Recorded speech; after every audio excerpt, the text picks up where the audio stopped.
Good morning class. मैं हिमांशु प्रकाश और 11th biology में हम लोग जो चैप्टर पढ़ रहे थे वो था हमारा एनिमल किंगडम।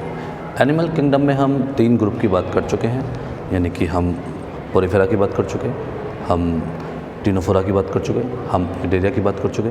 उसके बाद हम नेक्स्ट अपने ग्रुप की बात कर रहे थे, जिसमें कि हमने बहुत सारी चीज़ें देखी। हमने उसके जनरल्स, बेसिस ऑफ ऑर्गेनाइजेशन देखा, हमने उसका रिप्रोडक्शन देखा, हमने बहुत सारे फीचर देखे। उसके बाद हम नेक्स्ट आए हैं अपने यूनिक फीचर पर। ठीक, हम यूनिक फीचर की बात कर रहे हैं। अगर हम यूनिक फीचर की बात करें तो सबसे पहले इनकी बॉडी जो होगी वो अनसेगमेंटेड होगी। ठीक, हमने 3 ग्रुप लिए हैं। हमने सबसे पहले 3 नाम लिए हैं, 3 फाइलम लिए हैं। उन फाइलम में पहला फाइलम हमारा प्लेटीहेल्मिन्थीज है, फ्लैट बॉम जिसको बोला था। दूसरा हमारा एस्केहेल्मिन्थीज था, जिनको हमने राउंड बॉम बोला था। तीसरा हमारा एनेलिडा था, जिसको हमने रिंग बॉम बोला था। चौथा हमारा था आर्थ्रोपोडा, जिसको हमने जॉइंट लेग एनिमल्स बोला था। ठीक, इसमें हम ग्रेड्स ऑफ ऑर्गेनाइजेशन की बात कर चुके, इसमें हम सिमेट्री की बात कर चुके, इसमें हम जर्म लेयर की बात कर चुके, इसमें हम सीलोम की बात कर चुके हैं कल। इसके बाद हम हैबिट और हैबिटेट के बारे में बात कर चुके थे, कौन कहाँ पर रहता है। इसके बाद हमने इनके डाइजेस्टिव सिस्टम की बात की थी कि किसका डाइजेस्टिव सिस्टम इनकम्प्लीट है, किसका कंप्लीट है। इसके बाद हमने रेस्पिरेटरी सिस्टम की बात की। इसके बाद नेक्स्ट हमने बात की थी सर्कुलेटरी सिस्टम की।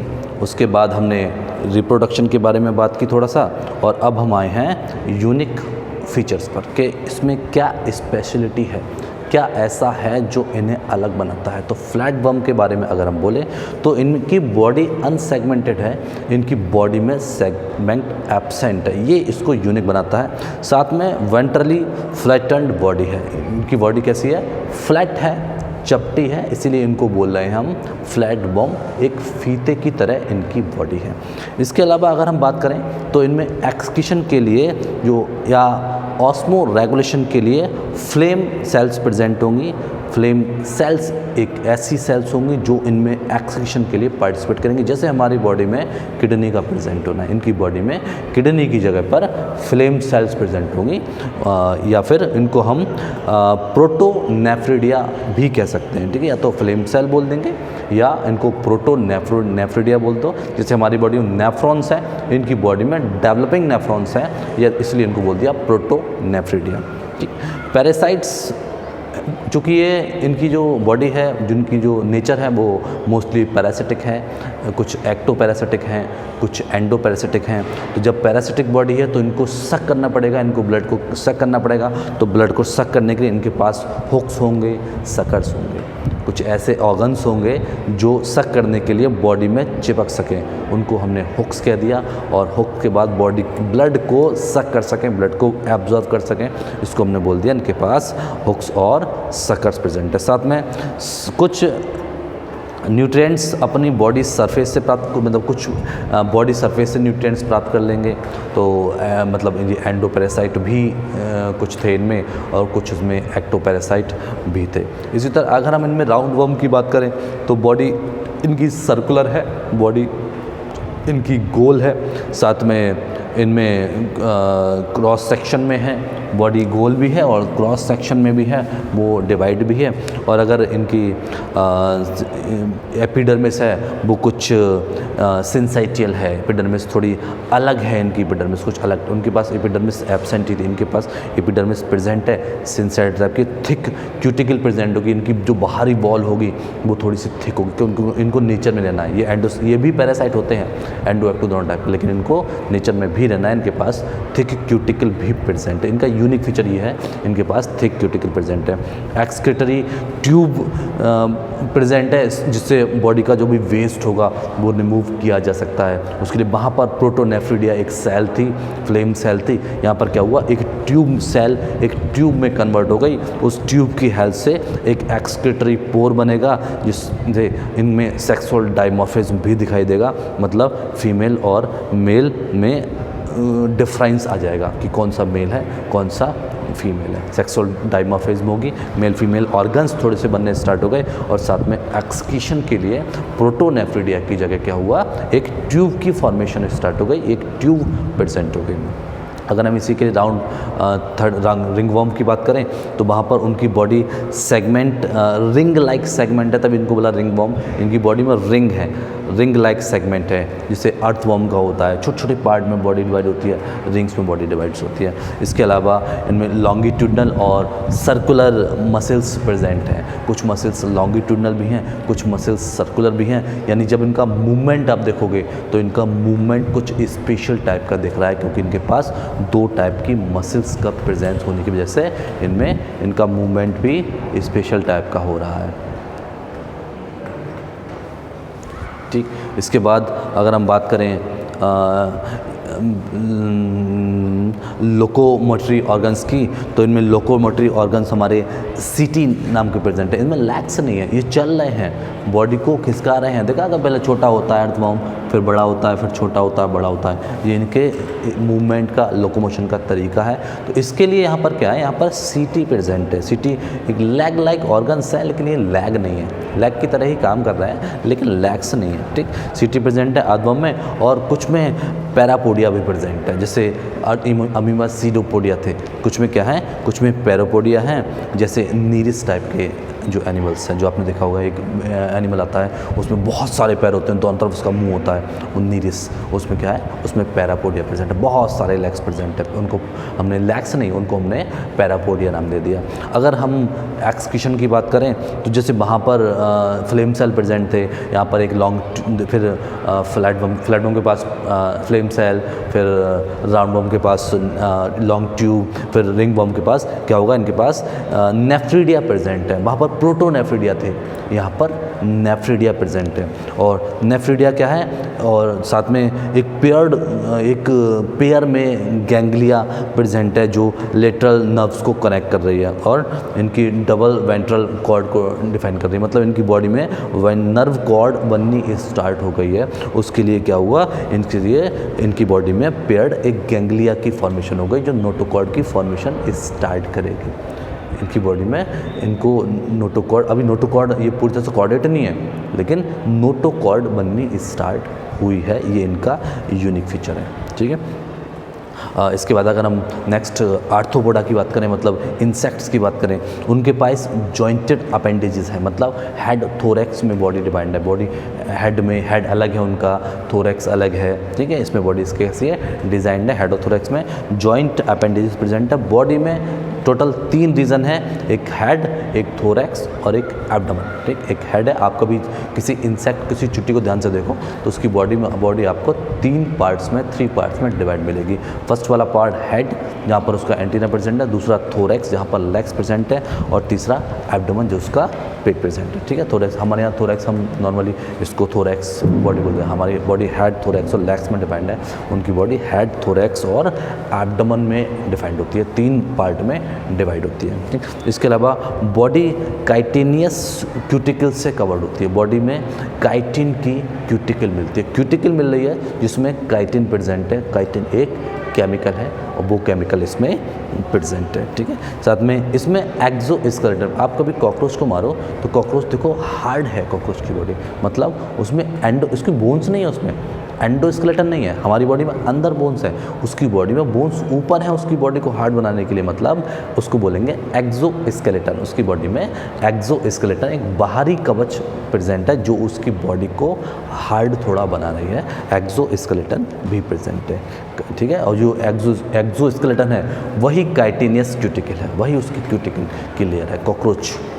ठीक है, कॉकरोच भी क्या है, एक आर्थ्रोपोडा है, उसकी बॉडी भी 3 पार्ट में डिवाइड है, हेड, थोरैक्स और एब्डोमेन। ठीक, इसके बाद इसमें जो एक्सक्रीशन होगा वो मालपिगियन ट्यूब्यूल्स में होगा। अब ये क्या हुआ, जैसे हमारी बॉडी में एक्सक्रीशन मालपिगियन सेल्स होते हैं, इनके पास मालपिगियन ट्यूब्यूल्स प्रेजेंट है, मालपिगियन सेल्स नहीं है, सेल्स अभी ट्यूब की फॉर्म में है, तो मालपिगियन ट्यूब्यूल्स प्रेजेंट है। दूसरा, इसके पास सेंसरी ऑर्गन्स जो है वो एंटीने हैं। क्या है, चिट्ठी देखिए, चींटी चलती फिरती कैसे है, वो कैसे सेंस करती है कि सामने क्या है, तो उसकी सेंस के लिए उसके पास एंटीने हैं, तो इनके पास सेंस के लिए एंटीने हैं। कंपाउंड और सिंपल आइज़ हैं, कभी आइज़ कंपाउंड भी होंगी, आइज़ सिंपल भी होंगी, और साथ में जो स्टेटोसाइट्स हैं मतलब बैलेंस ऑर्गन है वो भी प्रेजेंट है, कुछ बैलेंस ऑर्गन भी प्रेजेंट है जिनको हम बोल रहे हैं स्टेटोसाइट्स। बॉडी को बैलेंस करने वाले, बहुत तेज भागती चींटी कुछ बड़ा सा पहाड़ लेके चली जाती है, आपने बिस्कुट चींटी वाली कहानी सुनी होगी, तो उसमें वो चींटी खुद को बैलेंस कैसे कर रही है, पेड़ पर चढ़ रही है, खुद को बैलेंस कैसे कर रही है, तो उसके बैलेंस करने के लिए क्या है, उसके पास स्टेटोसाइट्स नाम की सेल या फिर उनको हम बैलेंसिंग ऑर्गन उनके पास प्रेजेंट है। ठीक, अगर हम एग्जाम्पल्स की बात करें कि इनके एग्जाम्पल्स क्या रहेंगे, तो हमारे फ्लैट बम के जो एग्जाम्पल्स रहेंगे वो टीनिया सोलियम, जो मोस्टली बॉडी में जो फूड पॉइजनिंग है, जो डायरिया कराने वाला जो वॉर्म है वो हमारा टीनिया सोलियम है। इसके बाद फैशियोला है, लीवर फ्लूक भी बोलते हैं इसको, लीवर में डिसीज़ करने वाला, एक लीवर में मिलने वाला पैरासाइट टीनिया सोलियम, इंटेस्टाइन में मिलने वाला पैरासाइट। इसके अलावा प्लेनेरिया है जो ये भी क्या है, ये भी एक एंडो पैरासाइट है प्लेनेरिया। इसकी पास रीजनरेशन कैपेसिटी, हमने 10th में पढ़ा था प्लेनेरिया, ध्यान कीजिए कि कहीं से भी उसको काट दो वो डिफरेंट उसके पार्ट्स एक नया प्लेनेरिया बनाने के कैपेबल होते हैं, तो वो भी क्या है, वो भी एक फ्लैट वर्म है, तो वो भी इसका फ्लैट वर्म का एग्जाम्पल है। अगर एग्जाम्पल की बात करें हम फ्लैट वर्म के बाद राउंड वर्म की, तो वहाँ पर एस्केरिस है, जो आप राउंड वर्म जो आपकी लैब में भी रखा हुआ है एस्केरिस, उसमें मैंने आपको लैब में 2-4 सैंपल दिखाए थे, उनमें एक एस्केरिस भी आपको दिखाएंगे, यानी जो आपके स्पॉटिंग में जो एक मेन स्पॉट है एस्केरिस, मोस्ट कॉमन स्पॉट है जो एग्ज़ाम में दिया जाता है आपको 12th में भी और 11th में भी। ठीक, तो एस्केरिस का एग्जाम्पल है, राउंडवर्म है, इसका एंकाइलोस्टोमा एक एग्जाम्पल है। जो भी नाम जो आ रहे हैं ना, एंकाइलोस्टोमा, एस्केरिस, इनको गूगल पर जाके सर्च करो, इनकी इमेज देखो, तब आपको ज़्यादा और बढ़िया समझ आएगी कि ये कैसे दिखते हैं, इनका जो फीचर्स हैं वो इनके दिखने में इनका राज छुपा हुआ है। फ्लैट बम को देखो कैसा दिख रहा है चपटा, राउंड बम को देखो वह कैसा दिख रहा है, रिवर फ्लूक दिखता कैसा है, फैशियोला। ठीक, इसके अलावा एंकाइलोस्टोमा दिखता कैसा है, हुकबॉर्न भी बोलते हैं इसको, ये जहाँ चिपका होता है वहाँ पर इसके पास एक हुक टाइप की स्ट्रक्चर प्रेजेंट होती है, इसलिए इसको हमने हुकबॉर्न भी कह दिया। इसके अलावा विचेरिया जो फिलेरियल वर्म है, ये डिफरेंट इनके नाम है, ये डिसीज़ कर रहे हैं तो इनका एक बायोलॉजिकल नेम होगा, वो उनका फिचेरिया है, एंकाइलोस्टोमा है, टीनिया सोलियम है, और जो फिलेरियल वॉर्म है ये इनका कॉमन नाम है, जो ये डिसीज़ कर रहे हैं फिलारियसिस, इसीलिए इनका कॉमन नाम फिलेरियल वॉर्म हो गया। अगर हम रिंग वॉर्म की बात करें तो वहाँ पर फेरेटिमा है, फेरेटिमा मतलब इसको हम फेरेटिमा इसका बॉटनिकल बायोलॉजिकल नेम है, लेकिन अगर इसको कॉमन लैंग्वेज में इसको हम अर्थवॉर्म कह देते हैं। इसके अलावा हमारे पास हेरोनिडेरिया है जो ब्लड को सक करती है, मतलब जिसको हम कॉमनली जोंक बोल देते हैं, वो ब्लड को सक करने वाली। ठीक है, ब्लड सकिंग जो लीच है, जो हमने 10th में पढ़ी थी कि पैरासाइट एक ऐसा पैरासाइट्स जो बॉडी के बाहर रहकर एक एक्टो पैरासाइट का नाम बताओ, तो वहाँ हमने हेरोनिडेरिया यानी कि लीच की बात की थी, वही उसी लीच की बात कर रहे हैं, वो हमारा रिंग वॉर्म का एग्जाम्पल है। अब उसके आप स्ट्रक्चर को ध्यान से देखो तो उसकी बॉडी पर आपको बहुत से रिंग्स प्रेजेंट होंगे, मतलब वो भी कैसे चलेगी, छोटी होगी बड़ी होगी, छोटी होगी बड़ी होगी, तभी चल पड़े, क्योंकि उसमें जो राउंड मसल्स हैं और जो लेटरल मसल्स हैं दोनों प्रेजेंट है, इसीलिए वो इस तरीके का मूवमेंट कर पा रही है। इसके अलावा और एग्जांपल की बात करें तो हमारे पास नीरिस है, एक एक्वेटिक पैरापोडिया है जो तैर सकता है, नीरिस नाम का, वो भी इसका एक एग्जाम्पल है। इनकी इमेज सर्च करके देखना कि नीरिस आखिर दिखता कैसा है, आखिर लीच, आखिर हेरोनिडेरिया दिखता कैसा है, एक फेरेटिमा, एक अर्थवॉर्म आखिर दिखता कैसा है। ठीक, बरसात के मौसम में आपको अर्थवॉर्म लाइव देखने को मिल जाएगा। अगर बरसात के मौसम में अर्थवॉर्म देखा तो स्कूल में दिखाएंगे उसको, है लैब में ले चल के उसकी स्टडी करेंगे। इसके अलावा अगर हम बात करें आर्थ्रोपोडा की, तो वहाँ पर बहुत से इंसेक्ट आते हैं, स्पाइडर है, स्कॉर्पियन है, क्रैब है, प्रॉन है, और सारे जितने भी इंसेक्ट के एग्जाम्पल्स हैं वो सब हमारे आर्थ्रोपोडा के एग्जाम्पल हैं। अगर हम लिविंग्स की बात करें तो सबसे ज़्यादा जो लिविंग्स है, सबसे ज़्यादा जो एग्जाम्पल्स हैं वो हमको आर्थ्रोपोडा में ही देखने को मिलता है। आप देखते हैं, आप कहीं भी चले जाओ आपको वहाँ पर इंसेक्ट उड़ने वाले, चाहे 6 पैरों वाले इंसेक्ट जरूर मिलेंगे। वो इंसेक्ट सब आर्थ्रोपोडा के मेंबर्स ही हैं। मतलब इंसेक्ट की एक ह्यूज वैरायटी है, वो डिफरेंट डाइवर्सिटी में रह सकते हैं, खुद को सर्वाइव करा सकते हैं। ठीक है, तो ये सारे एग्जाम्पल जो थे हमारे वो क्या थे, इंसेक्ट। अब इन इंसेक्ट का कोई इकोनॉमिकली इम्पोर्टेंस होगा, ये क्या हमारे लिए फ़ायदेमंद है या केवल हमारे लिए नुकसानदायक ही, हमें नुकसान ही करते हैं या हमें कुछ फ़ायदा भी कर देते हैं? तो इकोनॉमिकली इनका इम्पोर्टेंस बिल्कुल है। जैसे एपिस इंडिका, नाम सुना है? बिल्कुल नाम सुना है। जब 9th में आपने चैप्टर पढ़ा था इम्प्रूवमेंट इन फूड रिसोर्सेज, वहाँ पे हमने देखा था कि हम मधुमक्खी से हनी को गेन कर रहे थे, वैक्स को गेन कर रहे थे। तो वो मधुमक्खी, उसका ही बायोलॉजिकल नेम है Apis indica, Apis डोर्साटा, Apis mellifera. तो यहाँ पर मैंने नाम लिया, एक जीनस नाम लिया एपिस। तो एपिस वो वैरायटी है जिससे हम क्या करते हैं, हनी गेन करते हैं। तो इकोनॉमिकली हमारे लिए अच्छी है। इसके अलावा बोम्बाइक्स, लेसिफर जो कोकून है, जो सिल्क वॉर्म है, ठीक है, ये सब क्या है, इंसेक्ट हैं जिनसे हम कुछ गेन कर रहे हैं। वेक्टर्स ऐसे कुछ एनिमल्स जो किन्हीं पैरासाइट को या किन्हीं वायरस को, किसी बैक्टीरिया को ले जाने का काम करते हैं, वेक्टर्स। ऐसे भी कुछ एनिमल्स इंसेक्ट हैं, ऐसे भी कुछ आर्थ्रोपोड्स हैं जो केवल वेक्टर्स का काम कर रहे हैं, एक पैथोजन को एक बॉडी से दूसरी बॉडी में या एक प्लेस से दूसरी प्लेस पर ट्रांसपोर्ट करने का वर्क कर रहे हैं। जैसे मॉस्क्यूटो है, मॉस्क्यूटो के अंदर प्लाज्मोडियम रहता है और वो मलेरिया कॉज करता है। तो वहाँ पर मॉस्क्यूटो एक वेक्टर है जो मलेरिया प्लाज्मोडियम को रख रहा है और ट्रांसफ़र कर रहा है। ठीक, इसके अलावा कुछ एनोफ्लीज, क्यूलेक्स और एडीज़ नाम के मॉस्क्यूटो। इसके अलावा हाउस फ्लाई है, देखा है हाउस फ्लाई गंदी जगह पर बैठी, आपके खाने पर आके बैठ गई, उसने आपके खाने को ख़राब कर दिया। तो वो भी क्या है, एक वेक्टर है जो डिफरेंट वायरस, डिफरेंट बैक्टीरिया को क्या कर रही है, ट्रांसफ़र करने में हेल्प कर रही है। ठीक, अब इसके अलावा अगर कुछ पेस्ट की बात करें तो वहाँ लोकस्ट है। ठीक है, लोकस्ट मतलब ग्रासहॉपर को लोकस्ट बोलते हैं। ठीक है, लोकस्ट है। इसमें आर्थ्रोपोडा में हमको कुछ लिविंग फॉसिल्स भी मिलते हैं, जैसे लिमुलस या किंग क्रैब, बड़े बड़े क्रैब जो पहले फॉसिल्स मतलब क्या, जो पहले कभी थे और सॉइल में दबने की वजह से उनके कुछ पार्ट्स बचे हैं, उनके कुछ केवल डिज़ाइन बची हैं। तो फॉसिल्स भी बहुत सारे टाइप के होते हैं जिनको आप SST में फॉसिल्स के आप टाइप को आराम से पढ़ देते हैं। ठीक है, यहाँ पर फॉसिल्स के टाइप नहीं पढ़ते। तो ये फॉसिल्स की फॉर्म में भी हमको किंग क्रैब मिल जाता है। ठीक है, इन सब से चूँकि NCERT का पार्ट है तो NCERT कुछ भी क्वेश्चन आपको बना सकती है, पूछ सकती है कौन सा ऐसा आर्थ्रोपोड है जो लिविंग फॉसिल्स की फॉर्म में मिलता है। तो वहाँ पर आप किंग क्रैब या लिमुलस का नाम, किंग क्रैब इसका कॉमन नेम है, बाकी इसका जो बायोलॉजिकल नेम है वो लिमुलस है। इसका आप एग्जाम्पल दे सकते हो। कोई आप वहाँ क्वेश्चन में वेक्टर्स भी आ सकता है कि व्हाट आर वेक्टर्स, क्योंकि वेक्टर्स आर्थ्रोपोडा से रिलेट कर रहा है। यहाँ पर अब आपका डिसीज़ वाले कुछ एंडोपैरासाइट के नाम भी आ सकते हैं, एक्टोपैरास के नाम, टोपैरासाइट्स के नाम भी आ सकते हैं। ठीक है, तो यहाँ पर हमारे ये 4 ग्रुप थे। ठीक, इन चारों में ही ये कॉमन चीज़ हमें क्या मिली कि जो भी इनका सेक्स ऑर्गन्स हैं वो सेपरेट्स हैं, मेल अलग है और फीमेल अलग है। सभी में सेक्सुअल डाइमॉर्फिज्म देखने को मिल रही है, मतलब मॉर्फोलॉजिकली मेल और फीमेल अलग दिखाई दे रहे हैं।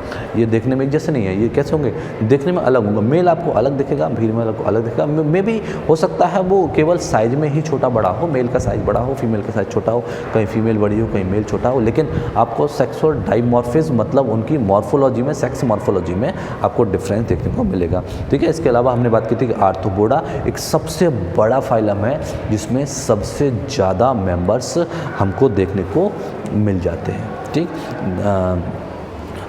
लगभग जितने भी हम जानते हैं नामों को, ठीक है। हम जितने भी चीज़ जानते हैं आर्थ्रोपोडा में वो केवल 1/3 हैं। बहुत से ऐसे इंसेक्ट हैं, बहुत से ऐसे आर्थ्रोपोड्स के मेंबर्स हैं जो ऐसी जगह पर रह रहे हैं जहाँ पर हम पहुँच नहीं पाते। घने अमेजोन के घने जंगलों में आपको डिफरेंट वैरायटी ऑफ स्पाइडर देखने को मिलते हैं। स्पाइडरमैन पूरी मूवी बन गई इस वैरायटी पे, है ना। तो क्या है, varieties of spider, varieties of insect, varieties of mosquito, different variety हमको देखने को मिली है। ब्रॉड ग्रुप है ये जो आर्थ्रोपोडा है, ठीक। इसके बाद हमारा जो नेक्स्ट ग्रुप आता है वो है मोलस्का, इकाइनोडर्मेटा और हेमिकॉर्डेटा। यानी अब हम बात कर रहे हैं उन एनिमल्स की या उन डिफरेंट फाइलम्स की जो नॉन कॉर्डेट्स टाइप के हैं, जिनके पास कॉर्डेटा प्रेजेंट नहीं है, जिनके पास एक स्पाइनल कॉर्ड, एक बॉडी को डिज़ाइन, बॉडी को स्ट्रेट करने वाली स्ट्रक्चर एब्सेंट है, ठीक। तो उनमें सबसे पहले आता है हमारा मोलस्का, सेकंड आता है हमारा इकाइनोडर्मेटा, थर्ड हमारा आता है हेमिकॉर्डेटा। तो इसी सीक्वेंस में पढ़ेंगे। पहले हम मोलस्क की बात करेंगे, फिर हम इकाइनोडर्मेटा की बात करेंगे, उसके बाद हम हेमिकॉर्डेटा की बात करेंगे। तो अगर मोलस्क के बारे में कहें तो इनको हम सॉफ्ट बॉडीड एनिमल भी बोलते हैं। मतलब जितने ये बॉडी से सॉफ्ट हैं, इतने सॉफ्ट हैं कि खुद को प्रोटेक्ट करने के लिए कैल्शियम कार्बोनेट की कवरिंग बनानी पड़ती है। आपने देखा है जो शंख आप बजाते हो, जिसको हम कॉमन लैंग्वेज में शंख बोल देते हैं, उसको पाइला उसका नाम है। ये एक मॉलस्क का मेंबर है जिसकी हार्ड कवरिंग उसके सॉफ्ट बॉडी को प्रोटेक्ट करने का काम कर रही है। उसकी सॉफ्ट बॉडी प्रोटेक्ट होने का रीज़न क्या है? अगर वो सोचो ऐसी सॉफ्ट बॉडी से समुद्र में रहेगा तो कहीं भी लहरों के साथ टकरा के मर जाएगा। तो क्या हुआ, उसकी बॉडी सॉफ्ट है, लेकिन उस सॉफ्ट बॉडी को बचाने के लिए उसके ऊपर हार्ड कवरिंग बन गई, जैसे कॉकरोच के ऊपर हार्ड कवरिंग बन गई, जैसे एक्सोस्केलेटन बन गया मोलस्का में, ठीक। यहाँ पर क्या हुआ, यहाँ पर सॉफ्ट बॉडीड एनिमल है, लेकिन इसके ऊपर कवरिंग हो सकती है उनके सॉफ्ट बॉडी को बचाने के लिए, ठीक है। आपने जो पेड़ पे शहतूत पे चलने वाला एक इंसेक्ट है जिसके ऊपर एक गोल सा स्ट्रक्चर रहता है, उसको भी आपने देखा होगा। उसकी वो भी कुछ हमको सुड़ी की तरह दिख रहा है, लेकिन वो बॉडी उसकी बहुत सॉफ्ट है, उसके ऊपर जो कवरिंग है वो काफ़ी हार्ड है। तो वैसे मेंबर्स हमारे कहलाए मोलस्का, ठीक।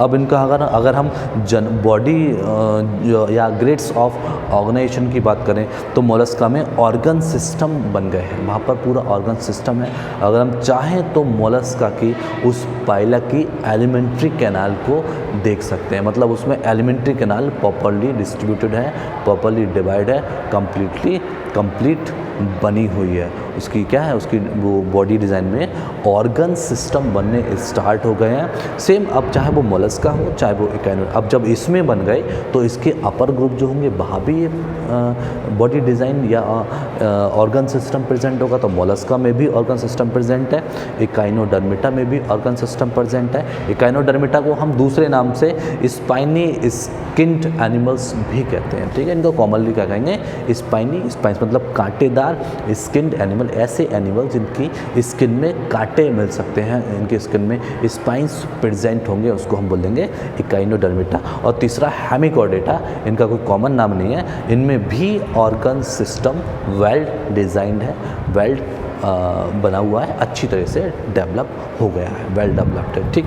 अगर हम इनकी सिमेट्री की बात करें तो हमारे मोलस्का में बाइलेटरल सिमेट्री मिलती है, उनको कांटे बराबर दो पार्ट से डिवाइड होते हैं, जबकि इकाइनोडर्मेटा में एडल्ट्स में रेडियल और लार्वा में बाइलेटरल सिमेट्री। एडल्ट्स होंगे वो लेटरल होंगे और जो लार्वा होगा वो बाइलेटरल सिमेट्री वाला होगा। और अगर हेमिकॉर्डेट्स की बात करें तो उनमें बाइलेटरल सिमेट्री प्रेजेंट होगी, ठीक। तो अभी हमने इनके सिर्फ दो फीचर देखे हैं, बाकी इन तीनों का जो कंपैरिजन है वो हम नेक्स्ट लेक्चर में करते हैं। बाकी आप जो अभी हमने पढ़े थे आर्थ्रोपोडा और बाकी दोनों flat worm, round worm, ring worm और आर्थ्रोपोडा, इन चार मेंबर्स में काफ़ी कंपैरिजन है, काफ़ी इनके कैरेक्टरिस्टिक फीचर मैच करते हैं। तो उन चार को ध्यान से पढ़ना, उनके जो एग्जाम्पल्स हैं उनको देख के उनको समझने की कोशिश करना, ठीक है। बाकी हम जो ये बाकी तीन ग्रुप हैं, बाकी इनका जो भी ऑर्गेनाइजेशन है वो नेक्स्ट लेक्चर में उसको कवर करते हैं, ठीक है। Okay, thank you.